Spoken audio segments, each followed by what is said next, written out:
Gente, por que eu quebrei o protocolo? E deu certinho, pelo menos para mim deu certinho. O que eu quero dizer com isso? Adaptar é, se não, tornar confortável. O processo de aprendizagem só existe se for de fato consolidado com a maior referência que nós temos, que é a pessoa que precisa ser adaptada. Professores, professoras, vocês vivem de adaptação. Nós vivemos, está aqui a prova viva. Digamos que eu tivesse uma condição, e a minha condição foi essa, de me sentir desconfortável sem um cinto. Foi simples, foi básico, mas olha como foi essencial. A alça da bolsa me serviu. O que é adaptar se não pensar? O que o outro precisa? O que de fato eu tenho que procurar fazer para estruturar esse processo? E é sobre isso que nós vamos falar hoje. Vocês estão comigo? Sim. Alguém está em alguma rede social longe de nós? E vocês viram que a resposta foi diferente? O que eu quero dizer com isso? É importante que a gente mostre, inclusive eu enfatizei aqui, aonde nós estamos, o que nós estamos fazendo, divulgando aquilo que nós fazemos muito bem. As redes sociais são importantes para isso. Por que eu perguntei, vocês estão comigo? Porque se eu não sair das redes sociais agora, eu vou me perder nessa adaptação. E é a prática, é o mão na massa. Vocês vão ter uma experiência que vocês já fazem isso todos os dias, quando a coordenação diz assim, ó, está já chegando o período de prova. Tarefa não foi adaptada e tem que ser adaptada. Essa é a conversa do dia a dia. Hoje a gente vai tentar experienciar, que vocês já sabem, mas a gente vai reforçar. Porque é esse reforço, essa prática, que o nosso cérebro é capaz, todos os dias, de reinventar. Por isso que eu perguntei, estão comigo? Porque eu gostaria que vocês estivessem vestidas da essência desse momento. E o que é a essência desse momento? Não sou eu que vou trazer, somos nós. Não acontece de mim para vocês. Acontece da necessidade do cérebro de vocês de se reinventar nesse momento. Então, fiquemos bem juntinhos nessa manhã. Eu não tenho a manhã inteira. Preciso até me controlar no tempo. Mas eu vou tentar trazer aqui para vocês a referência, não por legislação, mas sim por necessidade. Repito, quebrei um protocolo mostrando minha adaptação, para vocês entenderem de fato o que é que acontece com o cérebro quando ele não está no ambiente do conforto para aprender. O que está faltando? Então, vamos pensar. A criança, o adulto, o adolescente, quando o espaço não está associado a ele, escrevam isso, todo comportamento tem uma função. Então ele vai responder pelo comportamento. Na hora de pegar a tarefa, a prova, se ela não estiver dentro da necessidade que esse cérebro tem ali enquanto condição para resolver, o comportamento vai aparecer. Por isso, gente, a importância de nós aprendermos a fazer isso. Vocês sabiam que eu bato na tecla o tempo todo? Adaptação curricular não é competência de mamãe, não é competência de papai, é proposta pedagógica escolar, é nossa. Então, a capacidade que nós temos que fazer tem que ser com muita maestria, porque essa é uma responsabilidade da minha escolha de ser, de ter um DNA na educação, como eu digo. Eu nasci, cresci, e o amor que eu recebi, mesmo perdendo um pai aos 9 anos de idade, a minha referência foi de amor. E quando eu terminei o ensino médio, terminei o magistério, eu já estava com o sangue da profissão. 17, 18 anos.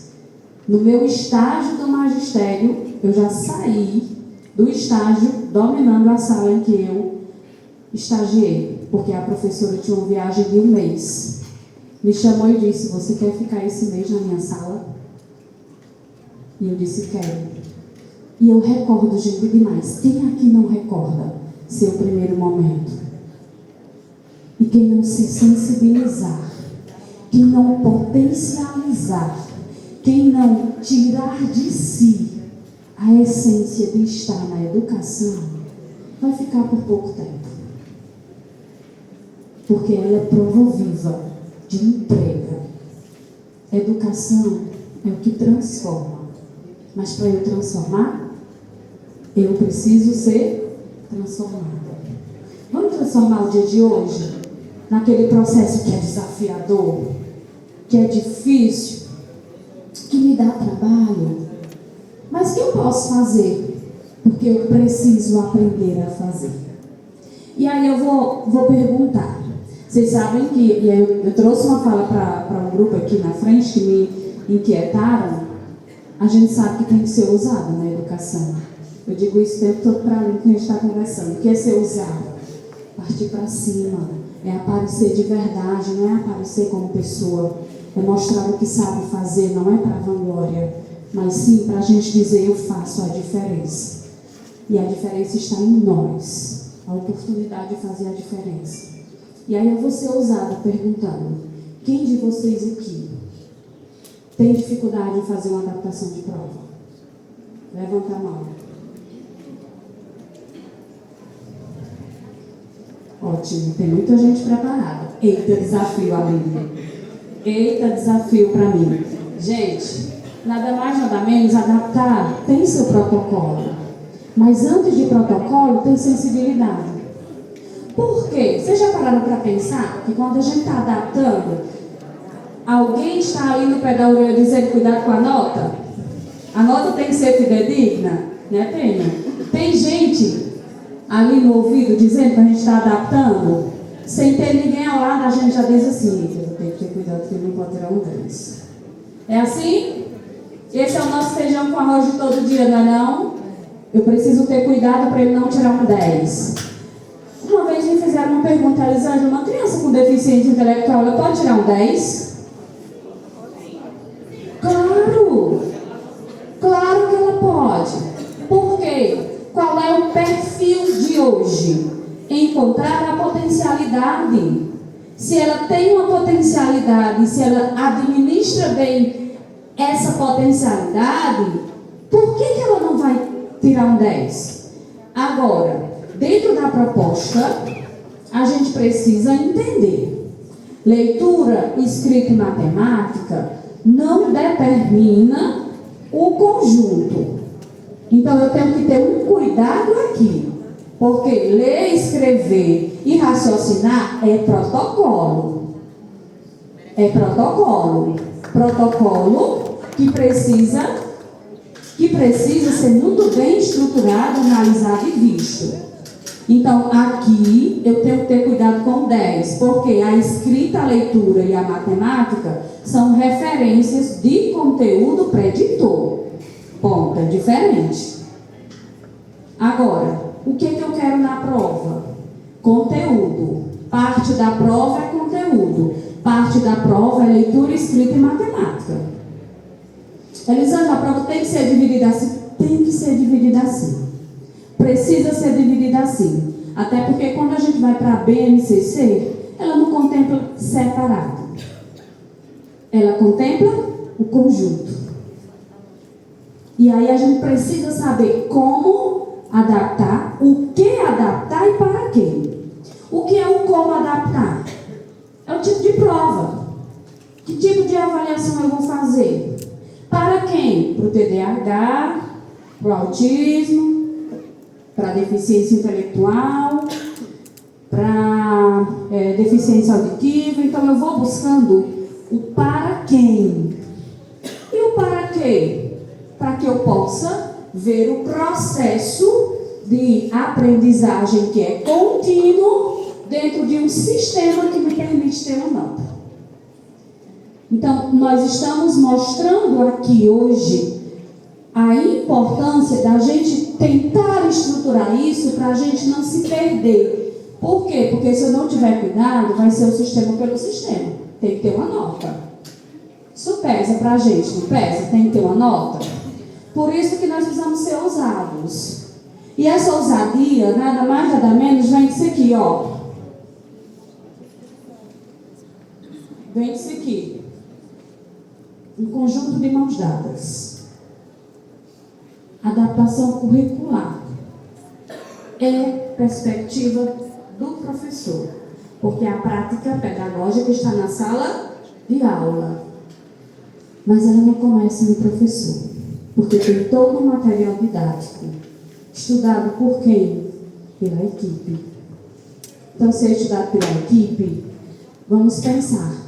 Em uma dessas mãos está a BNCC.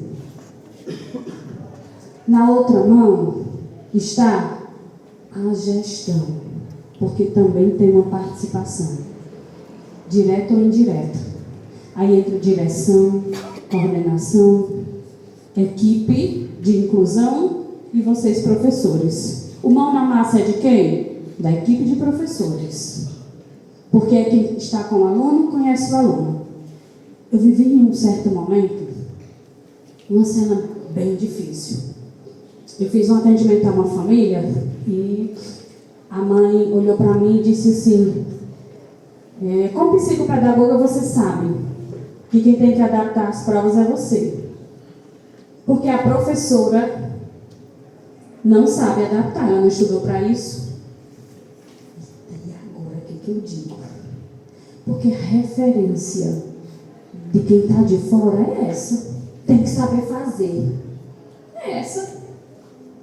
Mas aí o que foi que eu disse? Mãe, deixa eu explicar uma coisa para a senhora. Adaptação curricular é um projeto coletivo. Tem participação conjunta. Mas por que não sou eu, enquanto psicopedagogo escolar, que faço essa adaptação? Primeiro, eu não estou com planejamento. Não se faz adaptação curricular sem planejamento, sem plano de aula. Não está em minhas mãos o plano de aula. Não é perfil do psicopedagogo ter o plano de aula. É conhecer para dar suporte. Mas o plano de aula é do professor, só quem sabe fazer é ele. Segundo, eu não conheço de sala de aula o desenvolvimento pedagógico e cognitivo do teu filho. Eu conheço porque eu tenho uma participação, eu vou lá, eu assisto a aula, eu observo a criança, eu acompanho, mas eu não acompanho todo. O que adaptar, como adaptar e para quem adaptar, mãe. 3 coisas de suma importância. Quem tem essas 3 coisas? O professor. Mas a senhora sabia que eu posso ajudar sim, porque as adaptações curriculares precisam passar por mim. Então, a gente tem que entender que a adaptação é processo. Funcionou agora, não está mais funcionando, porque o menino pode regredir. Ele pode regredir. Se ele regrediu, eu tenho que rever a adaptação. Então, a resposta que eu encontrei mais fidedigna foi: a adaptação curricular é feita pelo professor, porque é ele que está ali, com o plano de aula, com o desenvolvimento do aluno no dia a dia. Agora, ele precisa de suporte? Precisa. Essa atenção é de suma importância. Então, essas mãos é exatamente o que faz a ligação do conjunto, até chegar em vocês, professores. Eu trouxe um material bem prático para vocês trabalharem a adaptação aí. Eu vou precisar dividir o tempo. São 9h47. Eu trouxe uns slides também, inclusive, está passado já para a Aline esse material. Vocês vão receber nas escolas, a Aline vai enviar, tá? Material que realmente vocês vão precisar ali no celular, porque quando vocês forem adaptar uma prova, ó, ele vai servir para vocês irem lá olhar que tipo de prova vocês vão adaptar, tá bom? E o material eu também preparei, vocês receberam aí um material, tipo uma apostila, falando sobre adaptação curricular. E os exemplos eu vou trazer aqui, são as provas que eu recebi. Eu pedi a Aline para me enviar algumas provas, para poder eu trazer aqui na prática e fazer uma reflexão com vocês, tá certo? Então eu preciso passar algum material antes de ir para a prática, que é exatamente para a gente poder entender como é que nós trabalhamos dentro dessa perspectiva de adaptação. Alunos com dificuldade de aprendizagem podem ter adaptação curricular? Pode. A gente sabe que não existe uma legislação que diga que a adaptação curricular é apenas para quem tem laudo. Cada vez mais, gente, incubam isso em vocês, na prática diária. Cada vez mais a educação está se reinventando, se renovando para dizer que não precisa de laudo. É competência da educação trabalhar o processo. PEI não é um plano exclusivo para quem tem transtorno ou deficiência. Plano educacional individualizado pode existir sim para o aluno que está com dificuldade de aprendizagem. E qual é a diferença? Dificuldade de aprendizagem é específica. É algum aluno que teve dificuldade no conteúdo. Vamos lá para os anos finais. Elisângela, esse aluno não conseguiu de jeito nenhum aprender fração. Pronto. Vamos descobrir por que ele não está aprendendo fração? Fração é o conteúdo específico. Ele não está aprendendo por quê? Aí eu vou pensar numa estratégia diferente. Precisa de um plano educacional individualizado? Precisa de um PEI? Hoje, a gente não tem apenas o PEI. A gente tem o PAE. E é um estudo de caso feito para atender essa necessidade. Por que é que o AE está crescendo muito enquanto dinâmica de trabalho dentro da escola? Porque essa parceria é indispensável. E aí é um plano de atendimento que o AE tem uma participação muito ativa. É exatamente, professoras, para darem suporte a vocês. É exatamente para vocês dizerem assim, qual é a nossa competência, é essa, mas a gente não faz sozinho. Claro que nós sabemos que ainda existe muito mais a acontecer, porque nós temos, primeiro, que pensar.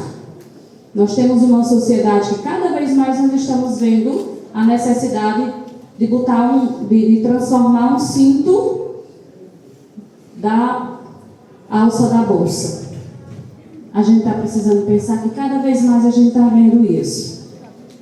Segundo, a educação está crescente. A educação inclusiva não apenas. A educação escolar. Cada vez mais nós estamos recebendo demandas que emergem muito mais de nós uma atenção específica, porque nós temos hoje. Marta Hellas é muito clara quando ela traz que cérebro é esse que chegou à escola. E aí, eu estou com uma proposta de formação para uma cidade, aonde eu vou trazer o contrário. Que cérebro é esse do professor que está na sala de aula hoje? Por quê? Porque a gente precisa estudar isso. A gente precisa estudar sobre que cérebro é esse. E nessa proposta, não é diagnóstico, mas o meu objetivo é fazer uma testagem com a equipe. Testar para ver se eu sou TDAH, Elisângela? Não. Mas que cérebro é esse que está sendo instigado o tempo todo para se reinventar? Que cérebro é esse do professor que está precisando se entender, se conhecer, ver suas limitações, adaptar a isso? Quando vocês recebem a proposta que vocês dizem assim, agora vou ter que transformar em alguma coisa para me ajudar. Pensar em quê? Pensar nisso, chamar a Fábio, pedir ajuda, buscar apoio. Tá? Então, é necessário que da adaptação curricular, vocês também consigam reconhecer onde vocês estão e o que vocês estão precisando reinventar dentro das funções cognitivas para que vocês possam trazer isso com maestria. E sabe uma coisa importante na adaptação curricular? É sensibilizar o outro de que eu posso não saber fazer tão bem, mas o processo vai me ensinar. A resposta para quem olha para você e diz assim, fulana, tua prova não está boa. Vocês escutam isso? Sim ou não? Fulana, tua prova não está boa. Tá, então me diz o que é que está faltando sobre a tua perspectiva de visão. Não gostei dessa questão. Tá, para quem eu vou adaptar, o que eu vou adaptar? Fulana, eu adaptei essa questão aí porque esse aluno tem isso, isso e isso. Quando eu testei na sala de aula, ele não conseguiu. Então a proposta é que eu consiga trazer o mais importante da adaptação curricular: a autonomia. Sejam incisivos nisso. Quanto mais autonomia para o aluno na adaptação curricular, mais está sendo fidedigna. Tem uma coisa que eu digo sempre para os pais. Ele tem um profissional de apoio? Tem. E tem adaptação curricular? Tem. Sabe qual é o papel do profissional de apoio na hora da prova? Se eu tiver uma adaptação fidedigna, o profissional de apoio vai ser só suporte ali ao lado dele. O resto é com ele. A adaptação curricular é para ser fidedigna. Eu tenho que trazer uma adaptação que o aluno consiga ter autonomia. Agora, se eu faço uma adaptação curricular para o aluno sempre ter necessidade do profissional de apoio, o que eu estou construindo? Dependência. Esse é o nosso maior desafio. Porque a gente botou na cabeça de que ele tem, inclusive os pais fazem isso também, que ele tem um profissional de apoio que é para ajudar na hora de tudo. Quem disse que inclusão é bengala? A gente tem que quebrar esse paradigma. Inclusão não é bengala. Inclusão não é dependência. Inclusão é uma particularidade que precisa tornar o processo confortável. E aprender precisa ser pelo conforto. É necessário que a gente pense sobre isso. Então, professores, professoras, a adaptação de vocês precisa ser para o aluno construir uma autonomia. Sejam maestros nisso. Se vocês conseguirem fazer uma adaptação que o aluno sente ali e seja capaz de desenvolver sozinho, aí vocês estão sendo fidedignos. Porque aquela ideia de pensar que a nota é outra referência vai dizer exatamente a proposta para que veio. Mas se ele tem ali um profissional de apoio que lê todas as questões, que diz, além de ler todas as questões, transforma as questões ali no entendimento mais prático, é adaptação? Está sendo adaptação curricular? Não, está sendo adaptação para suporte. O nosso desafio maior é esse. É a gente pensar numa adaptação que promova acompanhamento do aluno. Aí isso traz uma constância de dependência. Aonde foi que eu trabalhei a autonomia? O nosso maior cuidado deve ser esse. Vocês estão comigo? Sim, ótimo. Porque o que eu trouxe hoje não é algo diferente do dia a dia de vocês quando vocês já têm visto, já têm vivido, mas é uma reflexão inicial. Porque a proposta ela não pode se perder no meio do caminho. No final do ano a gente tem que dar conta daquilo que foi entregue a nós. E é esse dar conta que vai me dizer assim, ó, eu estou dentro do processo, do protocolo estabelecido. Não, eu estou com dificuldade de seguir o protocolo estabelecido. Então, é no final do ano dizer assim, eu estou aplicando a nota de fulano por uma referência dele. Uma vez, eu cheguei numa secretaria de uma determinada escola e me chamaram para mostrar os boletins. E quando chegou na criança, no aluno com síndrome de Down, T21, estava 7 de cabo a rabo. 7, todas as disciplinas. Quem já teve oportunidade comigo, eu já contei esse fato. 7 de cima a baixo. Quem aqui já deu um 7 de cima a baixo para o seu aluno com deficiência? Vamos pensar. Por quê? Tem na legislação que ele é um aluno que tem que ter 7 a média, ou 6 a média? Não tem legislação que diga isso. Professor, sabia que esse foi um dos meus maiores desafios? Mostrar para a secretária ali, que era quem passava as notas, que esse aluno tinha que ter pelo menos uma capacidade de sair do 7 por alguma competência. E aí foi o desafio, gente, ter que dizer assim, a partir de hoje, o boletim dele não vai mais 7 de cabo a rabo. Aí, eu tenho que dizer para vocês que essa foi a referência, sabe de que ano? 2012.